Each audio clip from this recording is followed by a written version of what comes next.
So now I have the basic stick, the Olisi. It's about a 36-inch stick. Now, as you can see, the top one is slightly smaller and broken because, as I've said, I broke it during training a few days ago on a tree. But that's good.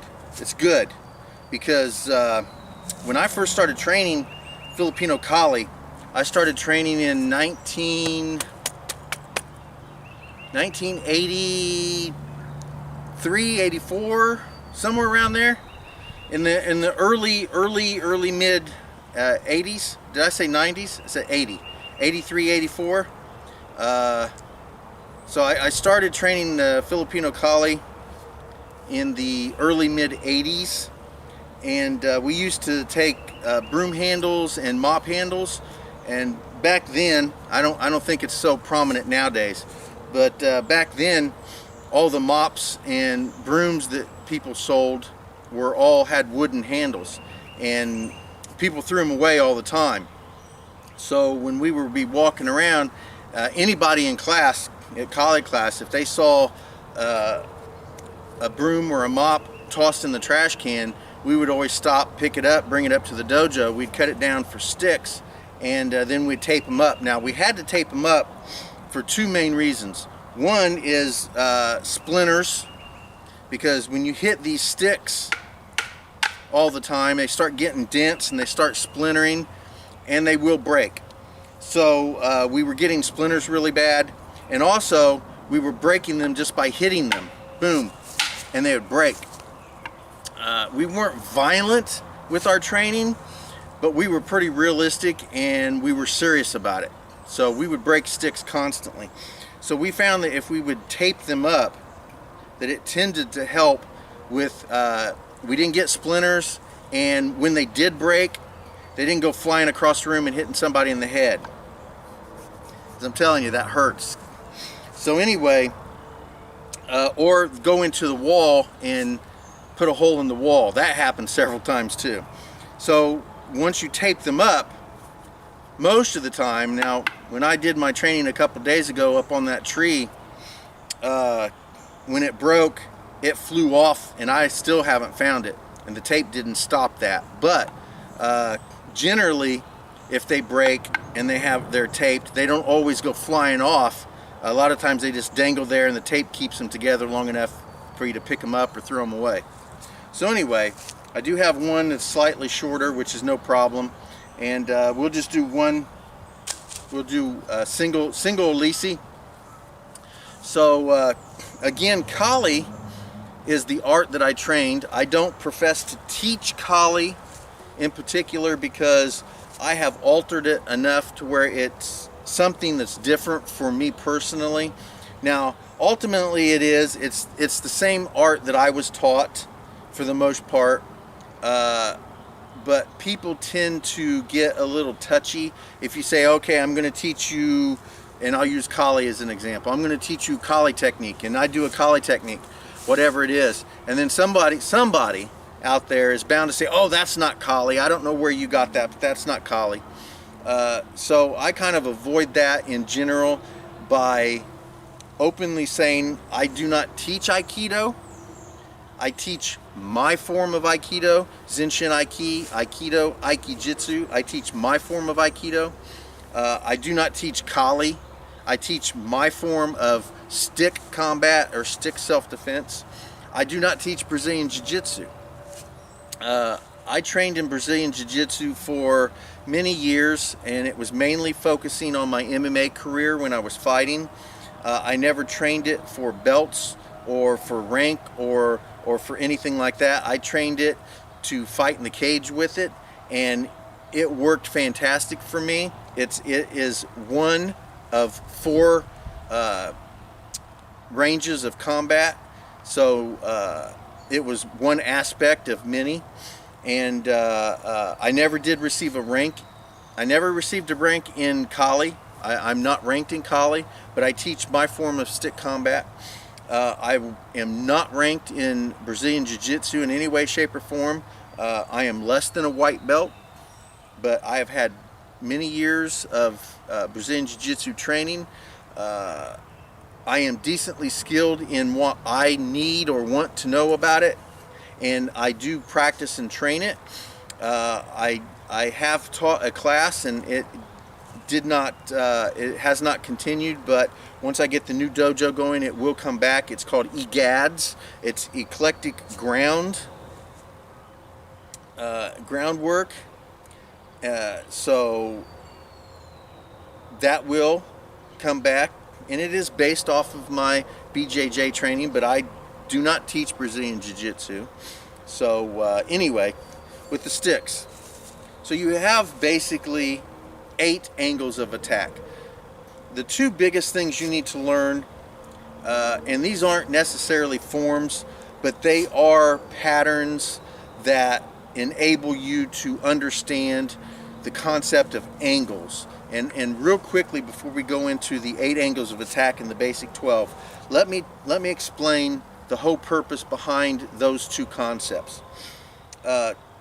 There are, and you can argue 9 angles, to be totally honest. So we'll add that real quick. There are only 8, maybe 9, depending on the way you see things, and we'll just say 9 right now. There are only 9 angles that any attack can come from. It doesn't matter what the weapon is, whether it's hand to hand, whether it's knife, whether it's a stick, whether it's a sword, whether it's a jo, a bow, a staff. It doesn't matter. An entire tree. It doesn't matter what you pick up and swing at somebody. Bladed or blunted or flexible. There's only 9 angles in which that attack can come. The whole idea of this basic 8, or the 8 angles of attack in the basic 12, is if you learn to defend the angle in which some attack comes, it doesn't matter what the attack is, you can defend the angle, not necessarily the attack. So you really only have to learn 8 defenses, and you can defend against anything, except maybe a bullet. But even, we do have an angle that's straight in like this, and that's the angle a bullet's going to come in. So technically, you can defend against a bullet as well with these 9 angles of attack. So let's talk about the angles of attack. Now, you can number these any way you want. I've basically started from the left side, going up and around like this in a clockwise manner, and numbered them 1. Again, you have Wu Tick, which strikes out and comes back, and you have Lob Tick, which strikes completely through. All right. So we have angle 1. We have angle 2, which is Yoko Menuchi. It's angle 45 degree here. You have number 3, which is a Shomenuchi, which is straight down the body here. You have 4, which again, Yoko Menuchi. You have number 5, which goes straight across the other side, this way here. Number 6 angles upward, this way. Number 7, straight up the body. And number 8, another angle upward this direction. All right. Now, number 9 angle is a straight in like this. Straight attack in here. All right. Now, the key is you can defend any of these attacks, any of these, just by learning the angle. And again, you can half that because angle 1 and an angle 5 are the exact same angle. It just comes off of the other side of the body. So if you learn 1, you can do them both. So this is 1 angle. This is an angle. This is an angle. And again, it's still a 45 degree angle, whether it's off of the left side, the right side, it's going up or going down. All right, so you have this angle, and this angle here. You only have technically three angles. Well, we'll say 4 because we have here. So, and then you got number 3, which goes down, and number 7, which goes up. So you have across the body, you have an X, whether you go up and down, left or right, and then you have the straight down and up. So you have an X with a plus. There's the plus here, and then you have your X here, and then your straight in strike. You can defend against those angles. It doesn't matter what the weapon is. Doesn't matter. Now, when I have find a tree or something that we can work these angles on, I'll show you the angles of attack. So there's the 8. I say 8 angles of attack. That's the way I was taught. We didn't count this one as a specific angle back in the day. I can see how it is an angle. So technically could be 9 angles of attack, but I always say 8 because that's just the way I was trained, and it's stuck in my head that way. So you can say either one. Now you have the basic 12. Now the basic 12 is as close to a kata as I ever got back in the 80s and 90s and even 2000s, early 2000s. That's as close as I ever got to a actual kata. And this is the basic 12. 1, 2, 3, 4, 5, 6, 7, 8, 9, 10, 11, 12. So that's the basic 12. So we learned the basic 12 just to give us a clearer understanding of defending these angles of attack and putting an emphasis on the fact that the angles of attack are the most important things to deal with. Not whether it's a knife, not whether it's a staff, not whether it's a sword, no matter what the weapon is. It's not the focus, it's the angle that's the focus. Now you can also break it down into blunt weapons and bladed weapons and flexible weapons. But you really have to look at all these techniques as if it was a bladed weapon, and you don't have to worry about that either. So when you work this blunted stick, it's a blunt stick. There's no sharp edges. It's rounded, it's blunt, it's a blunt weapon. Now, if you were going to use a knife, this represents a bladed weapon. There's a blade right here, okay? There's a sharp edge right there. So if you treat this stick as if it was sharp edged, and you learn to defend against the stick in the same way you would defend against a sword, then you don't have to worry about whether it's a blunt or a bladed weapon, because you treat every weapon as if it was a bladed weapon, and then you don't have to worry about it. So there's another idea and concept. So there is the basic 12 and the 8 angles of attack. And then we have a disarm basically for each angle of attack, and very simple, very easy. And again, if I can find a tree somewhere that fits the necessities of this training, we'll do a little bit of training on defending these angles of attack.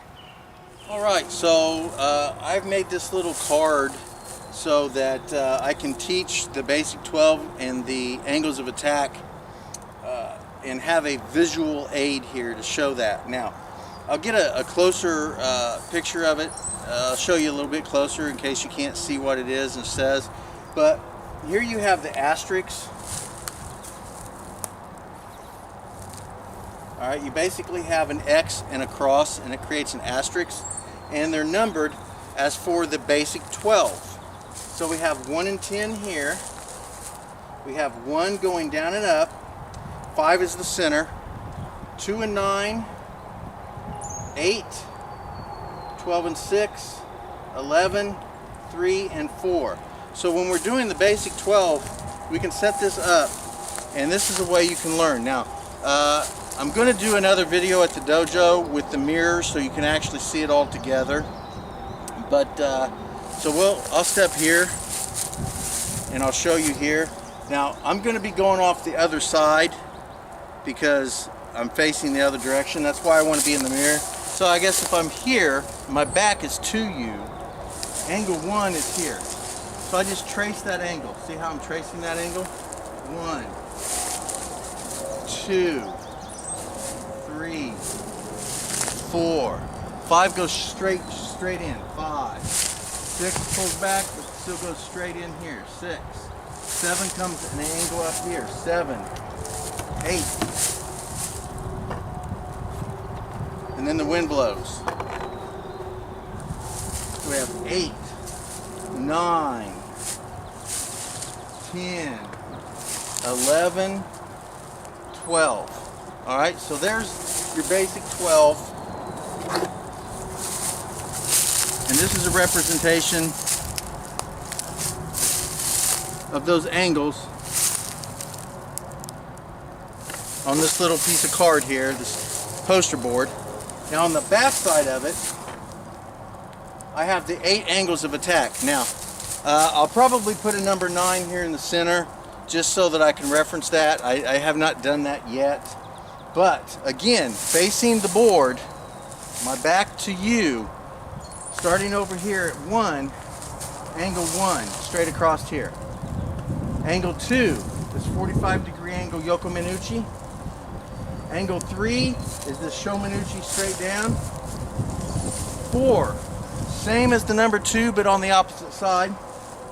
Number 5, same as the number 1, just the opposite side.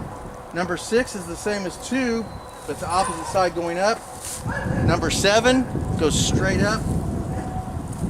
Number 8 will angle at this 45-degree angle, same as number 4, but going the other direction. So you have 1, 2, 1, 2, 3, 4, 5, 6, 7, 8. Basic 12, 1, 2, 3, 4, 5, 6, 7, 8, 9, 10, 11, 12. There's your 8 angles of attack and your basic 12. So I'm going to talk a little bit about a knife. All right, here's a small wooden training knife that we use in Aikido. Now, again, as I said, if you treated every weapon as if it was a bladed weapon, you don't have to worry about it, whether it's blunt, bladed, or whatever. So, again, the basic 12, the 8 angles of attack is all the same thing. 1, 2, here. You got angle 1, angle 2, 3, 4, 5, 6, 7, 8, 9, 10, 11, 12. It doesn't really matter. You got 1, you got 2, you got 3, you got 4, 5, 6, 7, 8, and then you have that extra 9 one there that's actually there. 9 straight in. All right, no different than the stick, no different than the Joe, no different than a Boken, nothing, same thing. Now when it comes to realistic, and I use that word very strongly, realistic knife self-defense,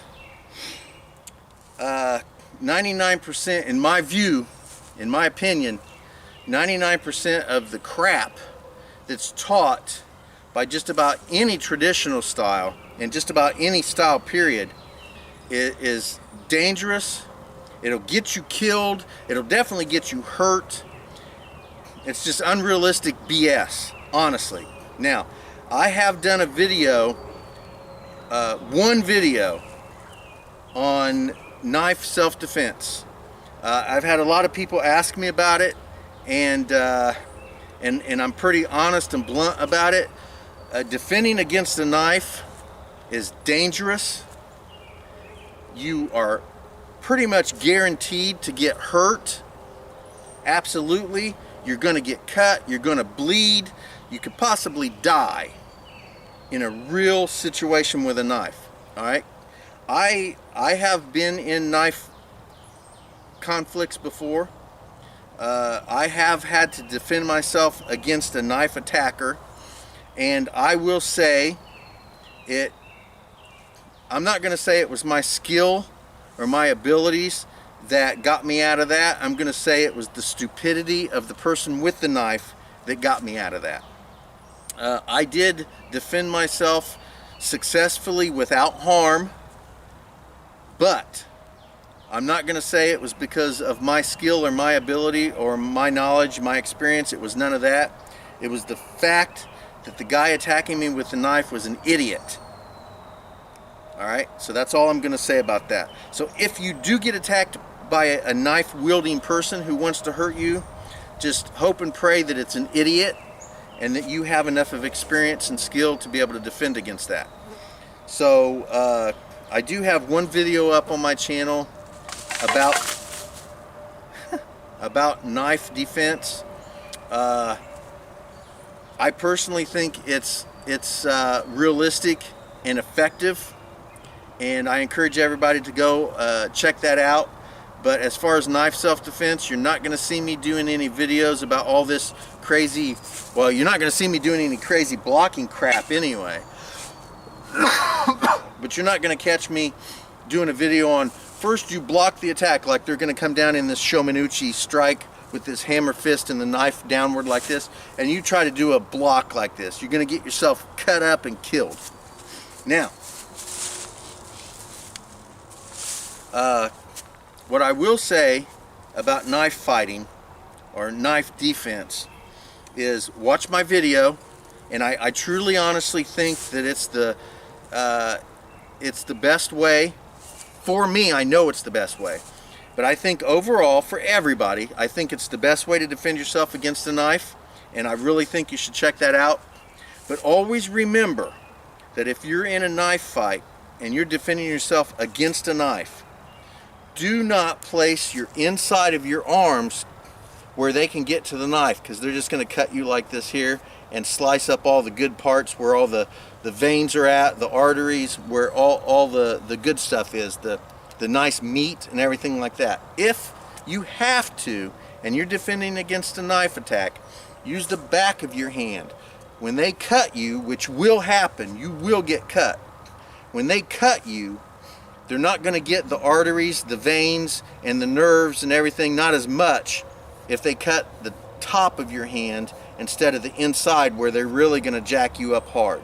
So if you're going to defend against the knife attack, use the outside of your hand, not the inside of your hand. If you try this block here where you roll that hand up and you expose this meaty part of your hand, and they come down with this knife like this here and they hit you, they're just going to slice. Just like, if they know what they're doing, I know that's what I would do to you. If you put that hand up here like this and I come down like this here, I just slice that just like, boom, just like that. Because you don't block, you deflect. Boom, he blocked it, now I just slice you off. So basically you're giving somebody something to rip off and beat you to death with, or cut off. So very, very simple, very basic stuff. I'm not going to get into the knife because, like I said, it's a dangerous weapon, and I don't want to teach somebody something stupid and ridiculous that's going to get them hurt or killed. Alright, so I don't know how well you can see, but here's a big vine that's rolled around here, and it's about hip high down to my knee, from my knee up to my hip here. Now, this is a good example of being able to show you the wing deflection and the roof deflection as an angle that's coming in from your side, like this number 1 and number 5, which come straight across like this here. So if this is the attack, the attacker is coming in and I'm slicing here like this. Okay? So I'm defending on this side here like so. So let's start in our left hand because I like that. So we're going to work the wing block. Now as they come in, they're going to be slicing in like this here. So as it comes in, I can step in on it and wing block it, or wing deflect it here. Now I don't just stop that, because if they're coming in hard like this, all right, you're not gonna, that is gonna just here, and it's just gonna slam into you. You're gonna lose your stick. But if you deflect it, I'm like this, deflect it, and then you can strike it. All right, now that'll either strike the stick to try to release it, secondary strike. The first strike, you should try to hit the wrist, the knuckles, the hand that's holding the stick. A very good concept is defang the snake. The snake is harmless. Well, the fang is the weapon in the person's hand. So if you can defang that, get rid of it, they no longer have their fang. So defang the snake is harmless. Wing deflect, strike. Now, again, if you see this movement, it's identical to the Boken form that we use in Aikido, where I'm here, and then see how I Tenkan and then strike the wrist here. So I'm here, Arimi Tenkan, strike the wrist. It's pretty much the same thing here. Alright, I'm going to Arimi in, wing deflect, Tenkan, and strike the hand. Now, if you see, I put my free hand out there.